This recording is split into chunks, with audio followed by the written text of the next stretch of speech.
အားလုံးပဲမင်္ဂလာပါခင်ဗျာဆရာရဲ့ YouTube channel ကနေအားလုံးကိုပြန်လည်ပြီးတော့ကြိုဆိုလိုက်ပါတယ်ခင်ဗျာဆရာတို့မနေ့ကမနက်ပိုင်းမှာ3ခွန်ကိုအောင်မြင်ခဲ့တယ်ညနေပိုင်းမှာတော့ဆရာတင်ပြခဲ့တဲ့ break ကဏ္ဍလေးတွေ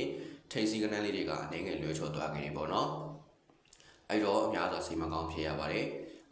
ဒါပေမဲ့အမျိုးတို့အနေနဲ့နားလည်ပေးနိုင်မယ်လို့ထင်တယ်ဆရာတို့ကအကောင်းဆုံးတွက်ဆိုင်ကဏ္ဍတွေကိုချပြတင်ဆက်ပေးနေတာဖြစ်တယ်အမြဲတမ်းကြီးကတော့မမှန်နေနိုင်ဘူးပေါ့နော်အဲ့ဒါကြောင့်မို့အကြိုက်တူတယ်ဆိုမှလိုက်ပြီးတော့ကစားကြပါဆရာအနေနဲ့ကတော့အကောင်းဆုံးစူးစမ်းတင်ဆက်ပေးနေမှာပဲဖြစ်ပါတယ်เนาะကိုအမျိုးတွေရဲ့အကျိုးစီးပွားအတွက်ကဲဒါဆိုရင်တော့ဒီနေ့28ရက်3လ2025ကြာလာရေးနေ့မနက်ပိုင်းအတွက်အကောင်းဆုံးအပိုင်းကဏ္ဍတွေကိုထပ်မံပြီးတော့မျှဝေတင်ဆက်ပေးတော့မှာပဲဖြစ်ပါတယ်အဲ့တော့ဆရာရဲ့ဒီ YouTube channel လေးကို subscribe လေးမနေရသေးဘူးဆိုရင်လည်း subscribe လေးနှိပ်ခဲ့ပေးကြပါဦးဗျာเนาะတဦးမြင့်တဦးပေါင်းမဟုတ်ပဲအများပေါ့အောင် share လို့ရတဲ့နေရာလေးတွေမှာ share ပေးထားပါမယ်ကဲဒါဆိုရင်တော့ဒီနေ့28ရက်3လ2025ကြာလာရေးနေ့မနက်ပိုင်းအတွက်စတင်ပြီးတော့မျှဝေတင်ဆက်ပေးလိုက်ပါတယ်ခင်ဗျာဒီမနက်အတွက်break ကဏ္ဍအနေနဲ့ဆိုရင်တော့1 break ပဲဖြစ်ပါတယ်1 break မှာ main ရောကွက်တွေကိုတင်ထိုးခြင်းနဲ့ဆိုရင်တော့6 5ခွန်4 9နှစ်ပဲဖြစ်ပါတယ်เนาะ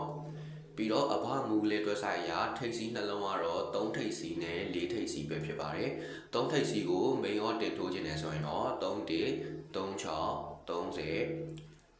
48 45 43လို့ပဲဖြစ်ပါတယ်เนาะအမျိုးတွေဒါကတော့ဆရာရရှိထားတဲ့တွက်ဆိုင်ကဏ္ဍတွေပဲဖြစ်ပါတယ်ထပ်မံပြီးတော့အဘမူလေးတွက်ဆိုင်ရာလုံးဝပြတ်ပိတ်မရှိတဲ့အပိုင်းပတ်တီးတစ်လုံးကိုထပ်မံပြီးတော့မျှဝေတင်ဆက်ပေးတော့မှာပဲဖြစ်ပါတယ်ဒီပတ်တီးလေးကိုတော့ဆရာအနေနဲ့ကဆရာကအမျိုးတို့ကိုပေါက်ပေးနဲ့မျှဝေပေးသွားမှာပဲဖြစ်တယ်ဆရာဘက်ကနေပြီးတော့ငွေတစ်ပြားတစ်ချက်မှဂျုံမတောင်းဘူးเนาะဆရာပေးတဲ့ကဏ္ဍလေးကိုမိတ်ဆွေတို့လက်ထဲကိုအရင်ဆုံးထည့်ပေးလိုက်မှာဖြစ်တယ်เนาะကဏ္ဍလေးကြပြီးသွားပြီဆိုရင်တော့ဆရာကိုကျေးဇူးတည်သက်စွာလေးเนาะငွေလေးလွှဲပေးပါပေါက်ပေးပါပေါက်မှဆရာကိုကြောက်ပေးပါကဏ္ဍကြဖို့ကဆရာတာဝန်ထားပါဆရာအကောင်းဆုံးကြိုးစားပေးထားပါတယ်အပါမှုလဲတွက်ဆိုင်ရဲ့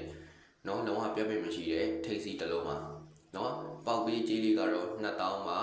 เนาะဘာဖြစ်လို့ဆရာလည်းအချိန်တွေကုန်ပြီးတော့เนาะညဘက်တွေလည်းမအိပ်ရဘဲနဲ့ဒီလိုကဏ္ဍတွေကိုရှာဖွေပေးနေတာဖြစ်တယ်အဲ့တော့ဆရာလည်းဆရာရဲ့ပညာကြီးလေးဆရာရဲ့ဉာဏ်ပူဇော်ကလေးတော့ဆရာလိုချင်ပါတယ်ဒါအမှန်တိုင်းပြောတာပေါ့เนาะဒါပေမဲ့အမျိုးတို့စီကငွေကိုကြိုမရှိပါဘူးကြိုမတောင်းပါဘူးပေါ့เนาะပေါက်ပေးနေပဲမျှဝေပေးတော့မှာဖြစ်တယ်ဆရာပေါက်ပေးကြီးက2000เนาะ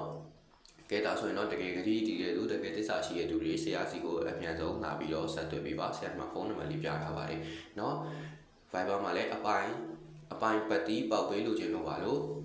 လာပို့ပေးပါပေါ့နော်ဖုန်းလေးလည်းတိုက်ရိုက်ဆက်ပေးပါအယောက်50ပဲပေးပါမယ်အယောက်50ပြီးရင်တော့ဆရာပိတ်ပါမယ်နော်အားလုံးပဲအဆင်ပြေ